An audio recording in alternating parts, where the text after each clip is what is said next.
Existe um momento na vida em que você percebe que lutar contra a realidade não muda absolutamente nada. Você tenta, reza, espera, se esforça. Mas o mundo continua refletindo as mesmas limitações. E se o problema nunca tivesse sido o mundo? E se aquilo que você chama de realidade fosse apenas o reflexo de um estado interior que você aceitou inconscientemente? Neville Goddard revelou algo extremamente profundo. A verdadeira transformação não começa quando tentamos mudar o exterior. Ela começa removendo, dentro de si, aquilo que sustenta a velha realidade. Ele chamou isso de a autocircuncisão.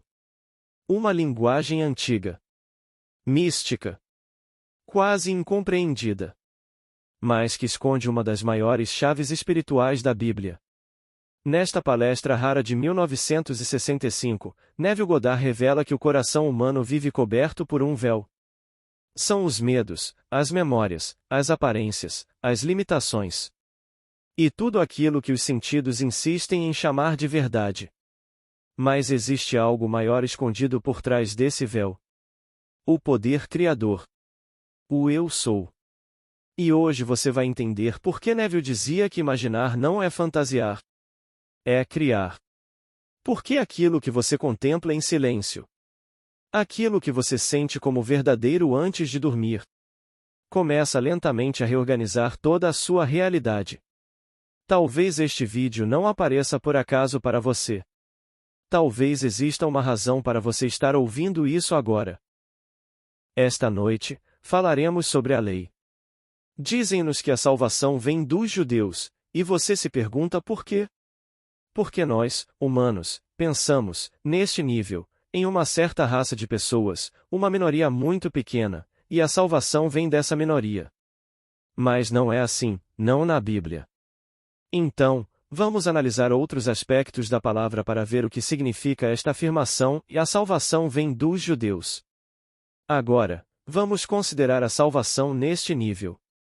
Suponha que você esteja passando por dificuldades financeiras, suponha que você esteja passando por dificuldades de 1000 maneiras diferentes. Bem, se você alcançar seu objetivo, que é a solução do seu problema, então você foi salvo. Como nos é dito? Vem dos judeus. Agora, vamos ao segundo capítulo da Epístola aos Romanos. Aqui está alguém que foi o maior promotor da fé cristã. Como sabemos, foi escrita por Paulo. Quem quer que Paulo tenha sido. É Paulo quem nos diz, antes de tudo, que não são os que ouvem a palavra que são justos diante de Deus, mas os que a praticam que serão justificados. Tiago 1 versículo 22. Então ele disse, pois o verdadeiro judeu não é aquele que é exterior, nem a verdadeira circuncisão é externa e física. 2 versículo 28. O judeu é aquele que é interior, e a verdadeira circuncisão é uma questão do coração, não é um estado físico e externo. Ora, no Antigo Testamento encontramos: remova o prepúcio do seu coração, encontramos isso no capítulo 10 de Deuteronômio. O mesmo se repete no capítulo 4 de Jeremias. Remova o prepúcio do seu coração. Agora, aqui, isto é para o judeu e vem do judeu. A salvação vem do judeu. Bem, como posso fazer isso e o que significa? Aqui neste quarto, agora, isto é o prepúcio. Tudo no meu mundo que meus sentidos revelam e confirmam, tudo, é o prepúcio que esconde e oculta completamente a cabeça da criação. A cabeça da criação é Eu Sou, isso é Deus. Então, vou para a cama esta noite partindo do pressuposto de que as coisas não são como eu gostaria que fossem, e vou para a cama não circuncidado, mas incircunciso. Dizem-me para remover o prepúcio, removê-lo completamente de quê? Do meu coração.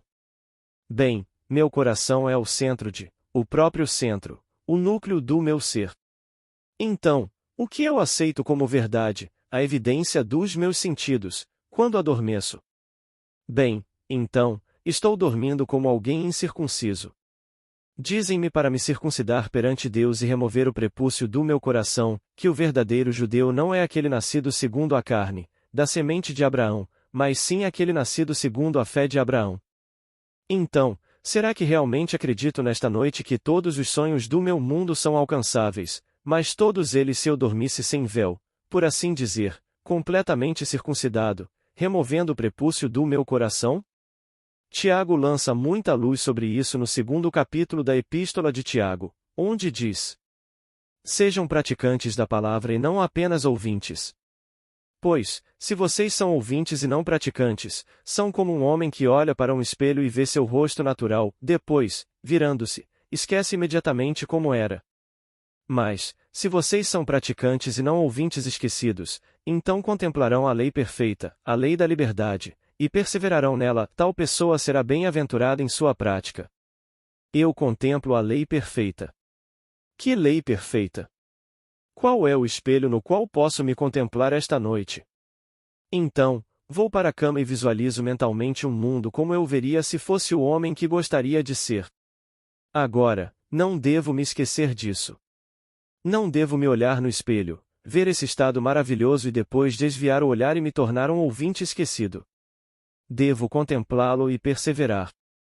Pois posso dizer que vi, estou vendo e continuarei vendo até que o que estou vendo esteja perfeitamente expresso. Então, como faço isso?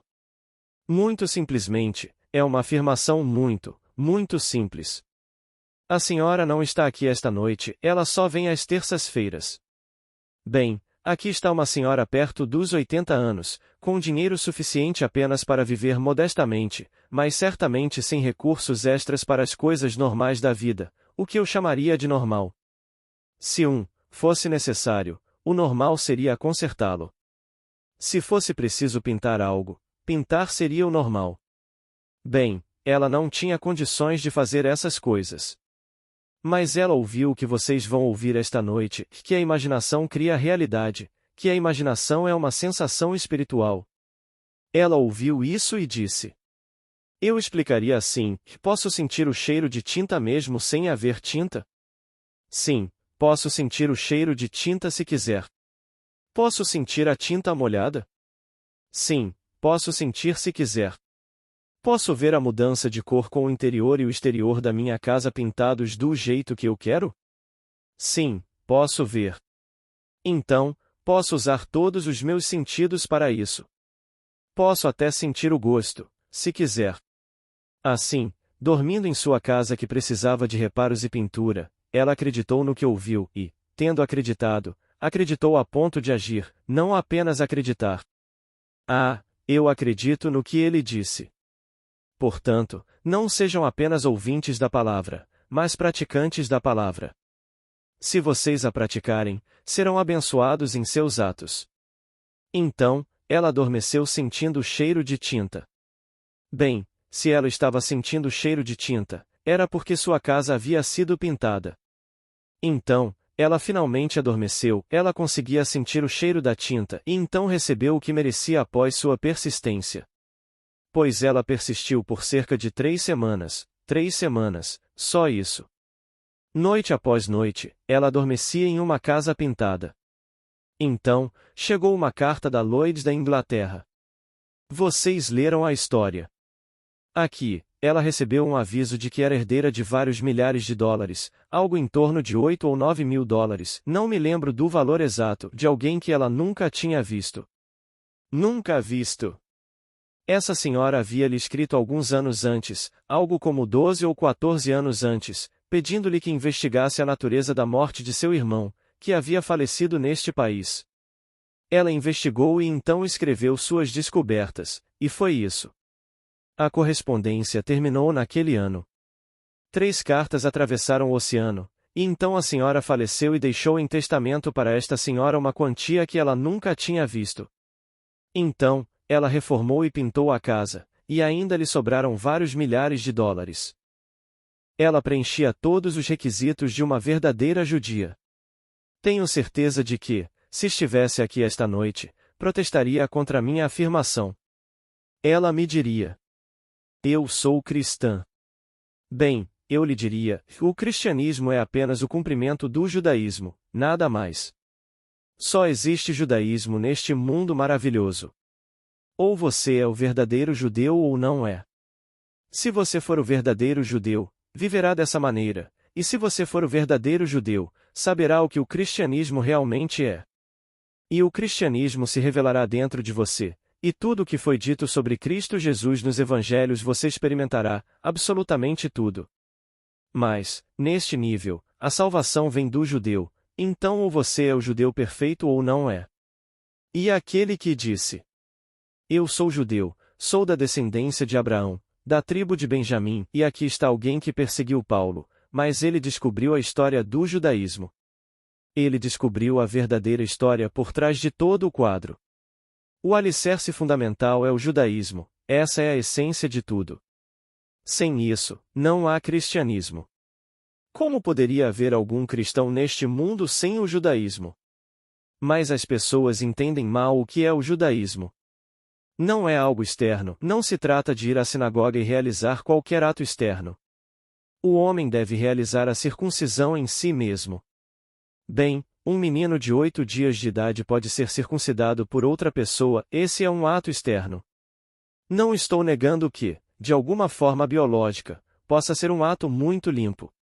Pode ser a coisa mais maravilhosa em termos de higiene, não estou negando isso, mas quando se trata do espírito, não é assim. Quando se trata do espírito, nós o realizamos em nós mesmos. Como Paulo nos conta no 2º capítulo da Epístola aos Romanos, ele nasceu judeu e foi submetido à circuncisão quando tinha apenas 8 dias de vida. Ele não nega isso, mas compreendeu o significado por trás do ato. E, tendo compreendido, tentou transmiti-lo a nós. Que, ao nos deitarmos à noite, devemos realizar o desvelamento da cabeça da criação, retirar completamente aquilo que esconde o que realmente desejamos neste mundo. Leiam atentamente o antigo livro de Deuteronômio, e também Jeremias, leiam Ezequiel. Remover o prepúcio, é o que nos é dito em Jeremias, em todos esses livros antigos. Mas o onde? Do seu coração, remover do nosso coração. Bem, vou para a cama esta noite sentindo-me angustiado por você, ou por outra pessoa, ou por mim mesmo. Estou sentindo que ela está doente, ou ele está doente, ou isso, aquilo e aquilo outro. Então, vou para a cama sentindo isso, esse é o prepúcio sobre o meu coração. Remova-o e faça-me contemplá-lo, contemplá-la, contemplá-los, como eu gostaria de vê-los. Pois o homem se torna aquilo que contempla. Então, se eu dormir partindo do pressuposto de que você é como eu gostaria que você fosse, e me convencer de que esse ato imaginativo é verdadeiro, bem, então eu estou criando. Eu revelei a mente criativa, que é eu sou, esse é o nome de Deus. Êxodo 3, 14. Eu a revelei e coloquei algo para ele contemplar, algo novo. Então, voltamos a Tiago, aquele que realmente ouve e pratica é aquele que contempla a lei perfeita, a lei da liberdade, e persevera nela. Bem, o que o libertaria senão a minha visão de você? Se eu o vejo esta noite como você me disse que é hoje, e você não gosta de como é hoje, e esse é o conceito que eu tenho de você esta noite, então eu não estou circuncidado em relação a você. Eu não estou contemplando a lei perfeita da liberdade em relação a você. Mas se esta noite eu for para a cama e pensar em você, e eu a vir não como a razão me diz que você é, mas como eu gostaria de vê-la, e sei que você gostaria de se ver e que o mundo inteiro a visse, se eu fosse para a cama assim, então certamente estaria realizando o ato de remover o prepúcio do meu coração em relação a você. Tendo feito isso, coloquei algo em seu lugar. O que? A lei da liberdade. Eu examinei a lei da liberdade, a lei perfeita da liberdade, e a libertei. Bem, funciona? A moça conseguiu voltar para casa? Ela recebeu o dinheiro de um completo estranho. Eu poderia contar inúmeras histórias, centenas e centenas de histórias semelhantes. Você não precisa conhecer ninguém que tenha dinheiro. Você não precisa esperar que algum parente morra e a deixe como herdeira. Você não precisa de nada neste mundo além de conhecer a arte da autocircuncisão. Isso faz parte das Escrituras.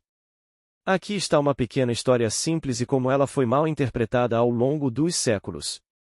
Lemos no livro de Êxodo. Não cozinhe o cabrito no leite de sua mãe. 23 versículo 19. É uma afirmação simples, mas a Bíblia é um mistério, e o homem a interpreta de forma distorcida, confundindo completamente o seu significado.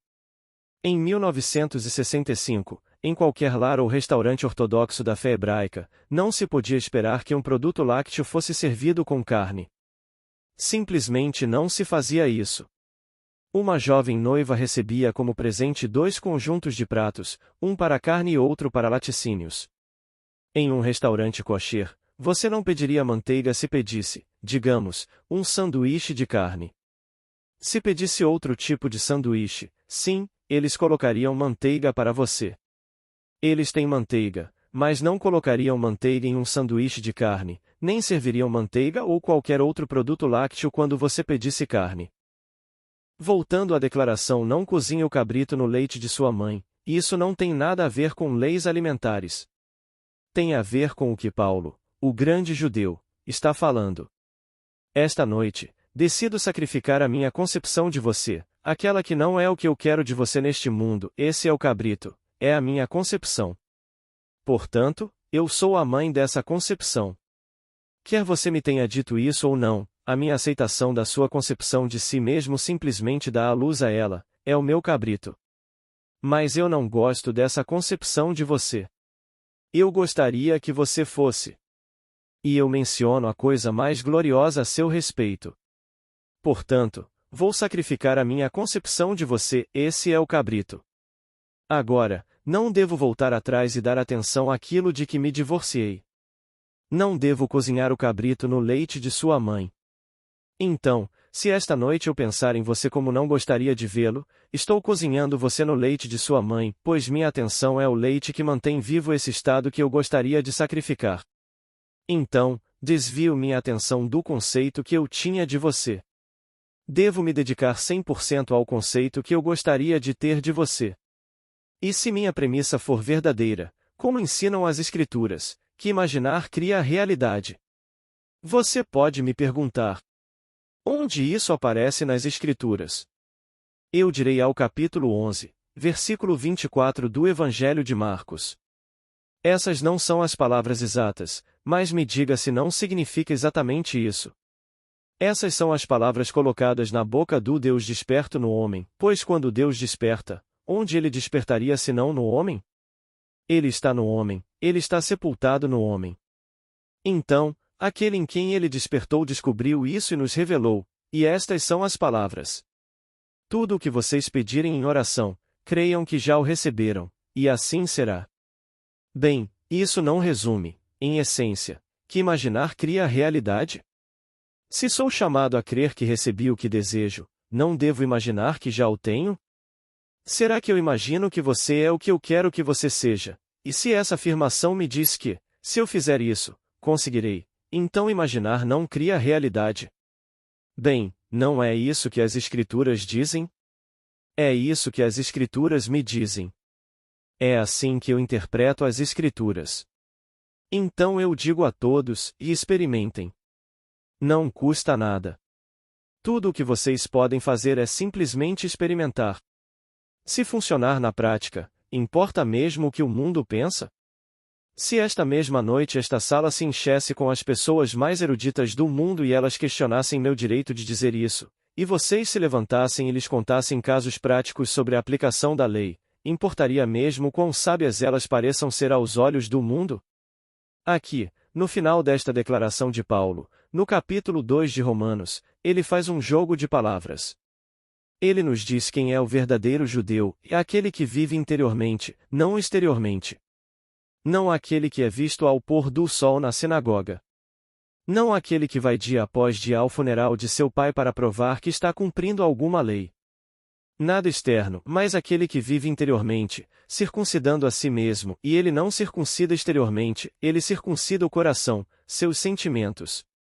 Ele tira o que vela o que ele quer ver, tira o véu completamente e vê o que quer ver. Agora, ele faz esta declaração no final desta passagem. Seu louvor não vem dos homens, mas de Deus. A palavra louvor é Judá ou judeu. A palavra Judá significa louvor, a palavra judeu significa louvor. É um jogo de palavras. E eu os aviso, ele usa a palavra mistério 18 vezes em suas cartas. Portanto, o louvor que ele recebe não vem dos homens, mas de Deus. Se lermos as Escrituras corretamente, no livro de Samuel, somos informados de que o Senhor não vê como o homem vê a aparência exterior, e o Senhor vê o coração, somente o coração. Assim, quando aquele gigante enorme se apresentou diante de Samuel, Samuel pensou: certamente este é o escolhido do Senhor, mas o Senhor disse: não, eu o rejeito. O Senhor não vê como o homem vê a aparência exterior das coisas, mas o Senhor vê o coração. 1 Samuel 16 versículo 7. Aqui, as palavras seu louvor não veio dos homens, mas de Deus. Romanos 2 versículo 29. E a palavra louvor significa Judá ou judeu, portanto, sua identidade judaica, sua verdadeira identidade judaica, não vinha do louvor dos homens, não do que os homens diriam, mas do que Deus via nele. Hoje em dia, os homens fazem qualquer coisa para ganhar mais uma medalha e mais uma honra, e todas essas coisas diante dos homens. Você lê o jornal todas as manhãs. Homenagens hoje para fulano de tal. Há certas pessoas em nossa cidade que as recebem todos os dias, onde as guardam, eu não sei, e simplesmente as adoram. Tudo isso é exterior. Eles não são os verdadeiros judeus. Todos neste mundo devem se tornar os verdadeiros judeus, mas o verdadeiro judeu vive interiormente. Não me importo com o que o mundo diga. Nasci e fui criado em uma família cristã. Não conhecia nada além do cristianismo, mas não percebi o que era até começar a despertar para a compreensão de que o cristianismo é apenas o cumprimento do judaísmo, nada mais. A grande revelação é o judaísmo, tudo no Antigo Testamento, e o Novo interpreta o Antigo, e não o contrário. De repente, você se depara com isso. E quem fez a interpretação? O judeu. Você é ensinado a acreditar que outros fizeram? Não, volte e leia a história que Paulo fez, com sua grande afirmação. Eu sou judeu. Considere a história da figura central, Jesus Cristo. Há alguma negação nas Escrituras de que ele era judeu? Ele é o judeu dos judeus, que simplesmente começou a despertar dentro de si mesmo, e todas as promessas feitas a Abraão ele cumpriu dentro de si. Ele não nega que era judeu. Portanto, o verdadeiro judeu é aquele que vive interiormente, não aquele que alega ser judeu apenas por causa de seu nascimento físico. Minha esperança é que ele se torne judeu. Ele pode ser judeu fisicamente, em sua própria mente, mas se ele conhece as Escrituras, eu lhe direi, e você deve se tornar judeu. Você se torna judeu somente quando começa a viver interiormente e percebe que todo o drama da vida acontece dentro de você, não no exterior. Esse é o verdadeiro judeu. Mas aquele que pensa que, por causa do acaso do nascimento, é judeu. Assim como o cristão pensa que, pelo acaso do nascimento, é cristão. 1 bilhão de cristãos caminham sobre a terra e pensam que são cristãos por causa do mero acaso de seu nascimento físico, e eles não são cristãos de fato, porque o cristianismo é o cumprimento do judaísmo. Ele deve primeiro se tornar judeu, e o judeu deve viver interiormente. Então o homem descobre que o drama da vida é mental, não é físico. Quando o homem descobre isso, não importa qual seja o problema. Você é inteligente o suficiente para saber se esse é o problema. Qual seria a solução? Faça uma pergunta muito simples: qual seria a solução para este problema? Bem, você consegue visualizá-la mentalmente, não é? Então, você se circuncida, você remove o problema e vê a solução. Aplique todos os sentidos do seu corpo a essa solução. A pequena senhora usou o olfato. Esse era o cheiro dominante, ela conseguia sentir o cheiro da tinta e sabia que tudo devia ter sido feito antes da aplicação da tinta. E ela sabia que conseguia ver a cor que queria. Então, ela usou 2 sentidos. Você pode usar todos os seus sentidos nesse estado revelado e, em seguida, cobrir-se novamente com esse estado. Por isso Paulo disse: eu morro todos os dias. Que homem neste mundo pensa em morrer todos os dias? Ele morria todos os dias, ele disse. Eu morro todos os dias. Se eu morro todos os dias, então eu me circuncido todos os dias, pois a cabeça da criação é coberta todos os dias com aquilo que eu creio ser a verdade. Assim, todas as noites ele se descobre e remove esse prepúcio do seu coração, e removendo-o do seu coração todas as noites, ele cria todas as noites um novo mundo. Ele disse: Eu morro todos os dias. 1 Coríntios 15 versículo 31. Aqui está Paulo, o maior de todos os cristãos, aquele que disse: Sou da descendência de Abraão e da tribo de Benjamim, e aqui estou condenado pelo meu próprio povo, porque eles não entendem o grande mistério do judaísmo. Então eu digo a todos: todos devem se tornar judeus, os verdadeiros judeus, os judeus vivos que caminham sobre esta terra sabendo que todo o drama se desenrola dentro de si mesmos, e não externamente. Quando você faz isso, bem, então realmente importa o que o mundo vai dizer. Posso lhes dizer, eles só dirão o que você está dizendo. Eu ensino isso desde os anos 30, agora estamos nos anos 60, estou voltando aos anos 30, quando comecei, como eu era completamente desconhecido e inseguro em minha base, quando falava na cidade de Nova York para plateias de cerca de 1000 pessoas ou mais, sempre havia aqueles que me desafiavam na plateia, porque dentro de mim eu me desafiava. Ministros vinham, rabinos vinham, padres vinham, e simplesmente me atacavam com tudo. Bem, eu era um jovem naquela época, 30 anos atrás, se você tirar 30 anos de mim, eu ainda era um rapaz, e então eu me sentia inseguro, e eles me atacavam. Mas, à medida que as coisas começaram a se desenrolar dentro de mim eu comprovei esse princípio, e eu não falava mais da teoria, mas da experiência, eles não vieram. Ninguém me desafiou. Todos aqueles que se opunham com oposição permaneceram em silêncio, porque ainda estavam dentro de mim. Quando eu estiver diante de vocês e lhes disser que Jesus Cristo é real em vocês, mas que ele está adormecido em vocês e que ele despertará em vocês, e quando eu lhes disser o que sei por experiência, que chegará o dia em que vocês despertarão dentro de suas próprias cabeças e tudo o que está escrito nas Escrituras a respeito de Jesus Cristo, vocês experimentarão. E vocês nascerão da mesma maneira milagrosa e sobrenatural. Vocês encontrarão Davi, da fama bíblica, que o chamou de pai, assim como chamou Jesus Cristo de pai. Enquanto eu estava tendo esse jantar maravilhoso em Barbados no ano passado, com um ministro da fé episcopal, e contando a ele minha experiência, eu disse: sim, uma explosão na minha cabeça, e de repente, diante de mim, está Davi, o famoso personagem bíblico, que me chama de meu pai. Ele me disse, conhecendo a Bíblia de trás para frente. Mas Davi não o chamou de meu pai, ele o chamou de meu senhor. Eu respondi: sim, mas a palavra é Adonai, e Adonai é um termo usado por todo filho de seu pai, por todo servo de seu senhor, por todo escravo de seu dono, por todo cidadão do imperador. Mas todo filho chama seu pai de Adonai, meu senhor.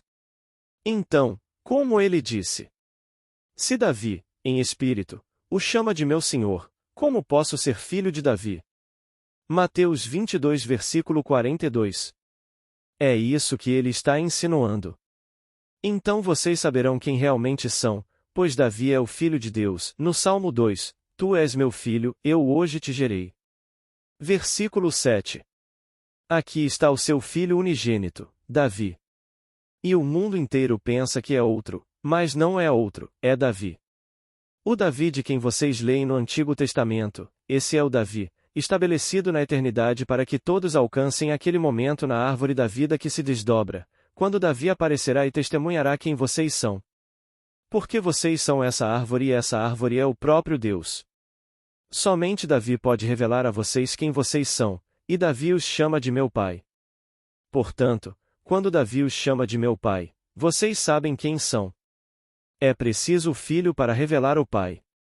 E todos os sacerdócios do mundo podem dizer o que quiserem, eu lhes digo o que experimentei. As Escrituras comprovam isso. Está tudo nas Escrituras. Mateus 11 versículo 27. Todos crescerão nesta árvore, esta árvore da vida, e alcançarão aquele momento em que aquele lindo botão se transformará em flor, e será Davi, aquele belo, maravilhoso, a beleza de Davi é indescritível, e ele revelará a você como Deus Pai. Contudo, você ainda estará revestido da fraqueza da carne e permanecerá assim até o fim da sua história, então, você se despirá dessa veste. Então, você se tornará um com o ser que concebeu tudo para o seu propósito infinito. Então, esta noite, leve isso a um nível superior.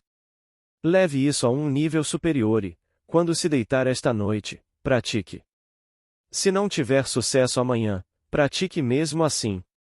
Pratique a arte desta autocircuncisão, a remoção do prepúcio do coração. Pratique. Se o fizer, obterá resultados. Portanto, você pode praticá-la não apenas para si mesmo, mas também para outra pessoa, pois tudo é realizado em si mesmo. Como lhe foi dito, circuncide-se para Deus, remova o prepúcio do seu coração. Bem, como faço isso? Removemos o prepúcio pensando em alguém não como essa pessoa parece ser, a menos que seja algo agradável, mas como ela deveria ser. Quando você a vê como ela deveria ser e adormece com essa visão como se fosse verdade, então ela se concretiza. Lembrem-se, a palavra de Deus é sempre uma boa notícia. Assim nos é dito, ouçam a palavra de Deus, ela nunca traz mais notícias. Eu lhes trago boas novas. Se eu ouvir algo horrível sobre alguém, não acreditem. Isso é simplesmente o prepúcio a ser removido. As boas notícias são tudo o que vocês ouvem. Portanto, o que vocês quiserem ser ou o que quiserem que um amigo seja, isso é uma boa notícia. Agora, se vocês não ouvirem isso ou não acreditarem, então eliminem aquilo em que não acreditam, desviando sua atenção. Desviem sua atenção e vejam apenas o que querem ver e assim estarão vendo e ouvindo boas notícias. Agora, vocês podem aplicar isso e usar o meio da audição. Escutem como se tivessem ouvido boas notícias de um amigo. Escutem a voz dele e acreditem na realidade dessa voz imaginária, convencendo-se da realidade dessa voz. E escutem. É como remover o prepúcio do coração, enquanto algo mais impressiona esse maravilhoso poder criativo que é a sua própria e maravilhosa imaginação humana, que é Eu Sou. Esse é Deus. Deus se fez homem para que o homem pudesse se tornar Deus. Assim, toda criança nascida de mulher tem Deus sepultado dentro de si, ou sequer poderia respirar, pois Deus é o fôlego da vida, não poderia respirar. Então, aquela criança, tendo sonhado que era Deus. Foi-lhe explicado o grande mistério revelado nas Escrituras, como Deus amou tanto o homem que se fez homem para que o homem, por meio de seu sacrifício, o sacrifício de Deus, pudesse se tornar Deus. E então, quando isso começar a se revelar dentro de você, não consigo descrever a emoção. Não consigo descrever a emoção pessoal. Posso compartilhar com você em palavras, mas como poderia persuadi-lo a ponto de sentir o que eu sinto no próprio evento? Não consigo. Posso descrevê-lo da melhor maneira possível e contar-lhe todas essas coisas maravilhosas que acontecem dentro de você, que tudo, de Gênesis a Apocalipse, é verdade em vários níveis. Você alcançará o nível em que todas as promessas começam a se cumprir, e cada promessa feita a Abraão se torna realidade. Cada promessa, tudo está lá. Então, digo a todos esta noite. Quando forem dormir, pensem em um amigo que se alegraria com a sua boa sorte. Agora, vocês dizem: bem, eu não estou com sorte hoje. Tudo bem, quem se alegraria se vocês estivessem com sorte hoje? Tragam essa pessoa à sua mente e deixem que ela os veja como os veria se fosse verdade. É só isso que vocês precisam fazer. Simplesmente imaginem que fosse verdade e adormeçam com essa convicção. Nesse exato momento, vocês removeram o prepúcio do coração deste dia e expuseram a cabeça da criação, e a cabeça da criação criará o que contemplar. De uma forma que ninguém sabe, esse seu ato criativo os conduzirá por uma ponte de acontecimentos, desde o ponto em que estavam naquele momento da sua concepção até a realização dessa concepção. Vai acontecer, apenas tentem. Antes de julgarem, apenas tentem. Quando tentarem, e eu prometo que provará na prática, então, não importará mais o que os outros digam. Realmente não importa. Então você verá o que a religião realmente é neste mundo. Permita-me dizer-lhe, o maior livro do mundo é a Bíblia. Você não a superará. Você superará todos os livros modernos de ciência de hoje. Aliás, eles estão se tornando obsoletos tão rapidamente que não se consegue imprimi-los antes que se tornem. Não há um livro científico hoje em dia que saia da gráfica que já não tenha sido, eu não diria refutado, mas já esteja ultrapassado. Algo mais surge para explicar, para provar que aquilo não tem nada a ver com a realidade. Mas você não superará a Bíblia. A Bíblia é o livro dos livros, é a palavra de Deus, e ela se comprova de uma maneira que poucas pessoas neste mundo percebem. Mas, a emoção quando tudo começa a se revelar dentro de você e todas essas coisas se tornam verdadeiras. Você mal consegue acreditar neste grande mistério. Fiquei encantado na semana passada ao ler o discurso de Ben-Gurion, ex-primeiro-ministro de Israel, e especialmente quando ele falou sobre a Bíblia, convidando todos a retornarem a Israel para estudar essa língua e, assim, compreenderem verdadeiramente as Escrituras. Ver um homem que foi chefe de Estado tão apaixonado pelo livro dos livros foi algo extraordinário. Confesso que fiquei extremamente feliz em ler sobre como ele, em sua idade avançada, se deixou levar pelo amor a essa Bíblia. Eu lhes direi, o verdadeiro judeu do mundo não é judeu apenas exteriormente, mas sim interiormente, aquele que praticará o que lhes pedi nesta noite. Pratiquem e saberão que a salvação vem verdadeiramente do judeu. Agora, vamos entrar no silêncio.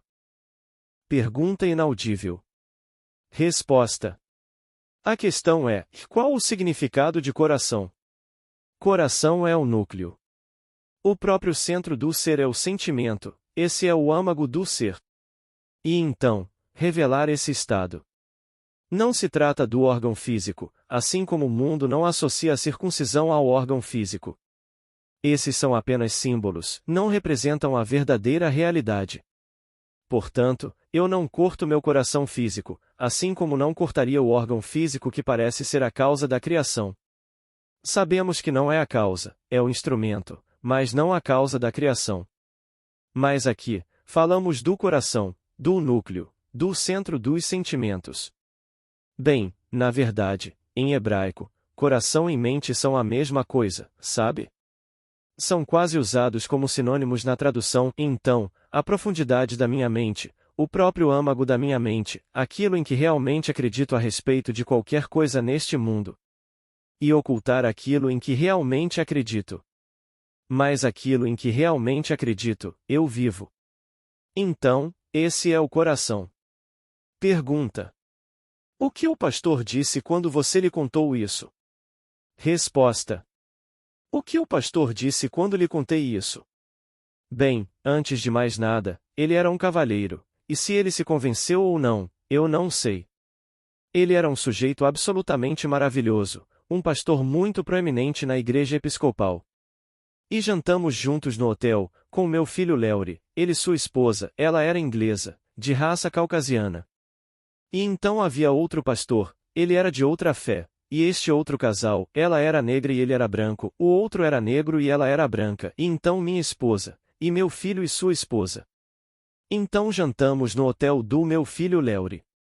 Eu estava simplesmente explicando a situação para esses dois pastores, mas estava direcionando minha atenção para o pastor negro, que era de longe o mais inteligente e brilhante da noite.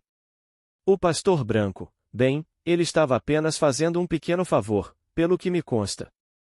Mas o pastor negro era um cavalheiro inteligente e maravilhoso, um cavalheiro culto, e eu estava apenas direcionando minha atenção para ele, compartilhando minha experiência, baseada puramente na experiência.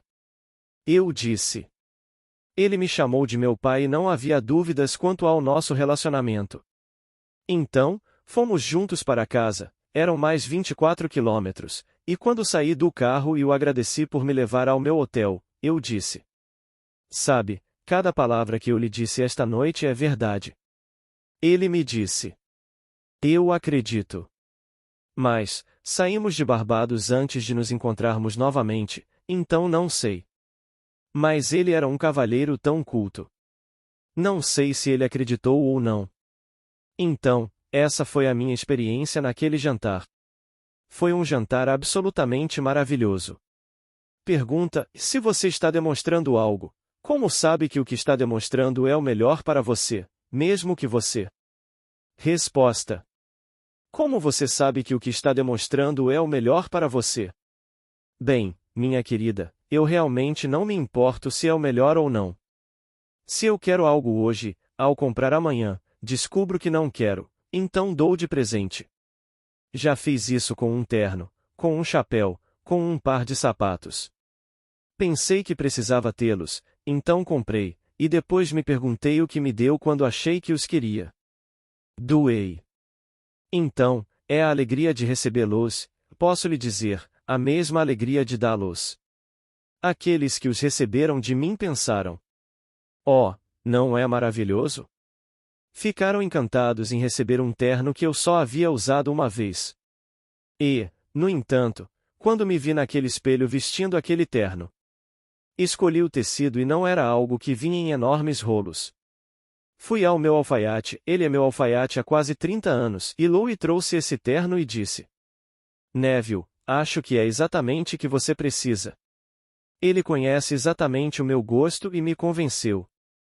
Mandei fazer o terno, cheguei em casa e minha esposa disse: Neville, o que te deu? Ora, uma coisa dessas? Eu jamais sairia na rua com você. Então, dei o terno para outra pessoa que adorou. Talvez ele estivesse orando. Ele não tinha dinheiro para comprar, eu tinha, e ele o recebeu por minha intermediação. Quem sabe como as coisas acontecem? Temos pontes de incidentes e atravessamos essas pontes em direção à realização, e pensamos que esse é o fim.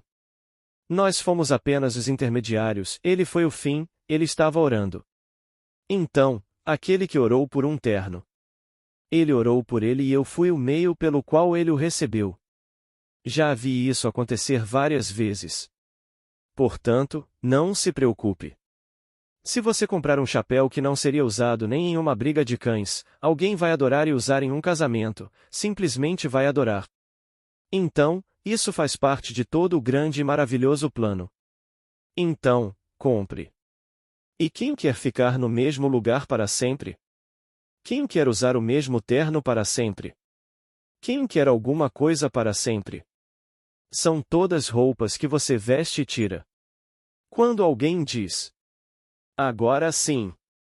É aqui que vou ficar.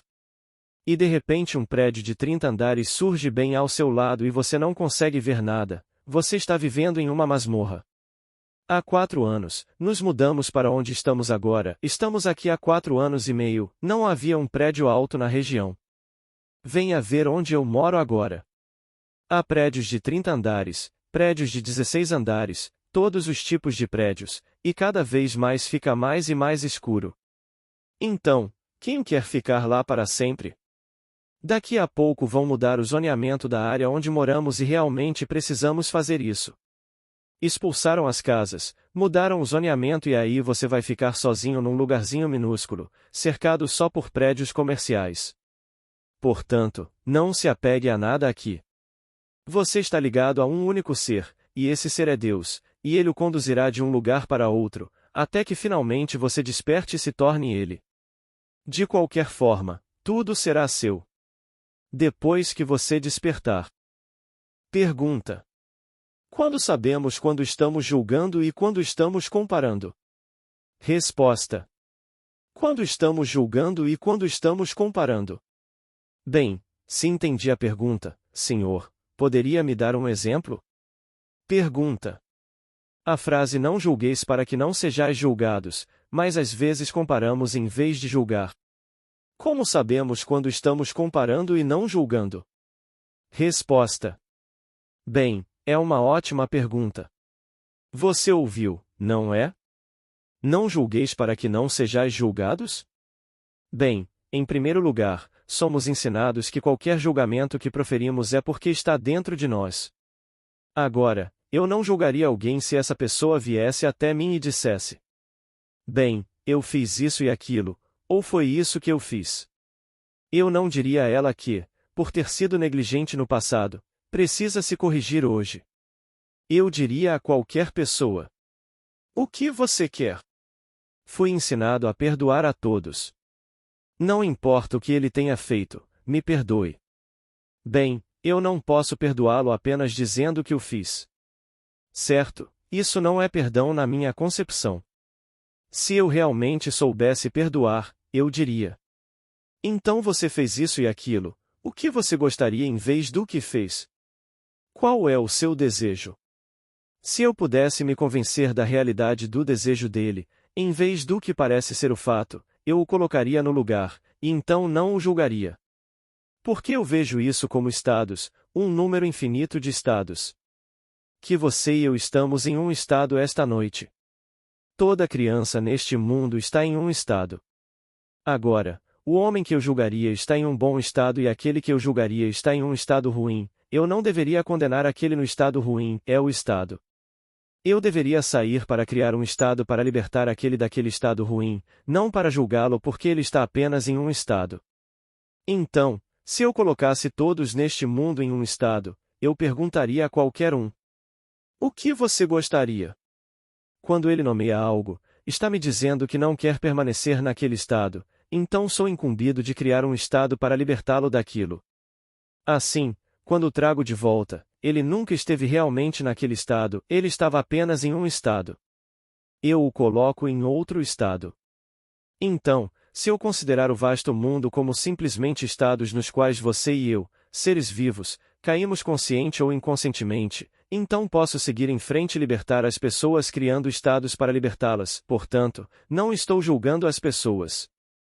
Simplesmente as deixo como estão e permito que outros as julguem, se quiserem, mas eu não as julgo. Eu apenas as pego e as liberto de um determinado estado. Agora, devo então julgar o que elas querem. Elas podem não querer mais do que 24 horas depois de receberem, mas que elas julguem. Eleve-as para outro estado. Assim, se eu distinguir entre indivíduos e os estados que ocupam, estou em terreno seguro. O homem pode criar estados para libertar outros desses chamados estados indesejáveis. Pergunta: isso se refere à parte subjetiva do homem ou ao estado mental objetivo do homem relacionado aos seus sentidos? Resposta: bem, se me permitem usar o termo, e creio que o mundo o aceita, o mundo inteiro poderia ser criado subjetivamente. A confirmação dessa obra seria objetiva. Portanto, devo trazê-la a um estado objetivo para testemunhar a realidade da criatividade dos meus estados imaginativos. Se acredito na realidade de um estado imaginativo, ele deve ter confirmação. Assim, leva um tempo entre plantar uma semente e a árvore crescer ou o fruto amadurecer. Então, imagina um estado, que é o plantio de uma determinada semente, e há um intervalo de tempo entre o plantio e a colheita. A colheita seria objetiva, o plantio é subjetivo. Até terça-feira, e o tema de terça-feira é seu futuro. Se você quiser uma passagem da Bíblia, que é apenas uma pequena parte do que usarei, pegue o capítulo 16 do Evangelho de Mateus.